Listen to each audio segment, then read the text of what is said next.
hal subax oo diyaarad qaatay waxaan aragnay asagoo Abiy Ahmed la dhaansi garaynaya la qoslay su'aasha waxay tahay ma ninka gardarooda soo hoyda mise ninka lagu gardarooda hoyda Abiy asaa badeena soo damcay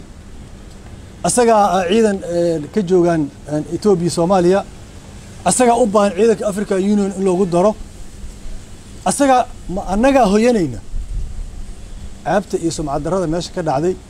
Ethiopiankana maanta ay ku damaashadayaan waxay tahay in horta ayaga loo hoyday mana qariyaan ninkii lagu gabood falaa loo soo hoyday dhahan waxay kala xaqiijiyeen in aanan dad hoggaanka Soomaaliya la isku halay karin lana fila karin meesha u socdo oo dawladihii kale ay la yaaban yihiin oo shalay madaxweynaha u orday heshiiska alliance-ga la soo galay madaxweynaha wuxuu nagu riday runtii sumcad darro kaliya maaha indhaha beesha caalamka iyo dawladaha gobolka iyo dadka Soomaaliyeedba si liidasho ah ayuu runtii uga dhacay indhahooda waxaan rabaa inaan markasta xoog saar arinta dhulka dad badan baa waxay isleeyihiin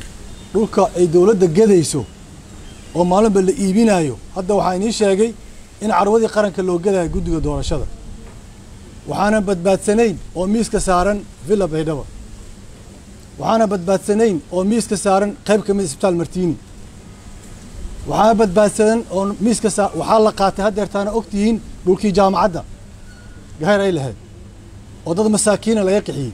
soo lama oga dadka internet displaced ka barakacayaasha gudaha ku soo qaxay ee xarumaha qaranka degan waa dad Soomaaliyeed oo barakacayaal gudaha la yiraahdaa adduunkana xuquuq sharci ku leeyihiin dalkana xaq sharci ku leeyihiin intii dib loo sameeyo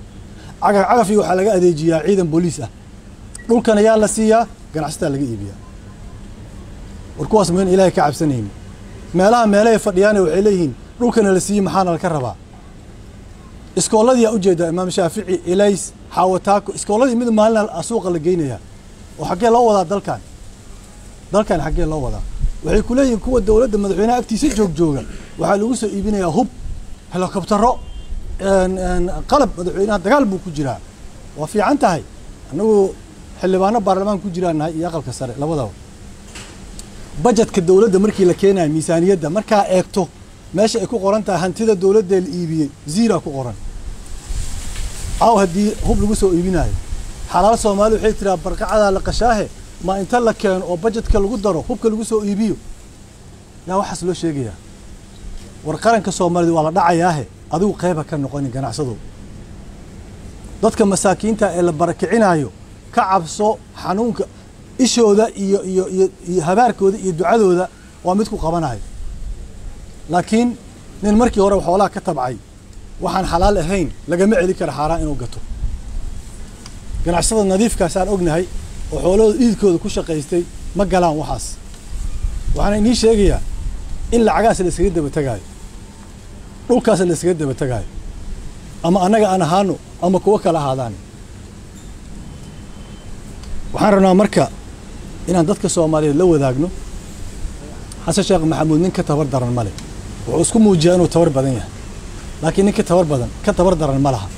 wuxuu ku tabar daran yahay shacabka Soomaaliyeed ma hayso macna kuma dhaxle nuqbadii siyaasadeed ama eliidkii siyaasadeed ama horweyntii siyaasadeed heshiis lama aha taageero balcaan ma haysto kuwii asaga xilka keenay taageeradooda ma haysto afartaba meelo taageero ka haysta male saas daraadeed dadka walwalka ka muujinayo u maleeyo inuu yahay nin dalkan xoog ku sii haysan kara waa luusan yihiin war kuwa inuu sii jooga xasheeq oo dalkiis xoog ku sii haysan karo oo ciidamada aruursanaya lacagta daldalna inuu ku joogi kara aaminsanow haluminina